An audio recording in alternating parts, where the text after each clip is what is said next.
Bu videoni o'tkazib olish sizni hayotingizdagi eng katta minuslardan biri bo'ladi. Agar videoni oxirigacha ko'rsangiz, siz ham aktivingizni yaxshigina qilib to'g'rilab olishingiz mumkin. Albatta, hozir hammani eng katta dardi bu rekka chiqish. Rekka chiqish uchun esa Instagram nastroyka qilish kerak. To'g'ri, reelslarda ko'rishingiz mumkin. Instagramda nastroyka qilish haqidagi videolar juda ham ko'p. Lekin undan tashqari alohida server bilan bog'lanadigan yo'llari ham bor. Buning uchun esa videoni oxirigacha ko'rsangiz, men sizga yaxshilab tushuntirib beraman. Nastroyka qilingan videoni deyarli tayyorlab ham qo'yganman. Lekin bu videoni olish uchun esa Instagram profilimda 3 ga bo'lishimga yordam bersanglar bo'ldi.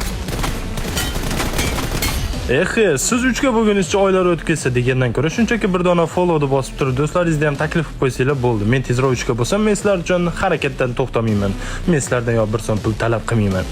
Shunchaki videoni oxirigacha ko'ring, yana bitta sizlarga zo'r ma'lumot bor. Agar videoni shu joygacha ko'rgan bo'lsangiz, bir dona like tugmasini bosib qo'yishingiz sizdan chiqmasin. Aytgancha, sizlar menga shunchaki aktiv ko'rsatib podeshga qilsanglar, men sizlardan hech narsani ayamayman va sizlardan pul ham talab qilmayman.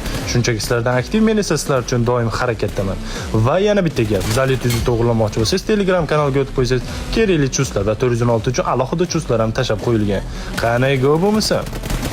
Aytgancha, yana eslatib o'taman. Instagram profilimda 3 ga bo'lishimga yordam bersangiz, siz ham Instagram profilingiz aktivini chiroyli qilib ko'tarib olsangiz bo'ladi. Nastroyka qilingan video tayyor, shunchaki olish qoldi xolos.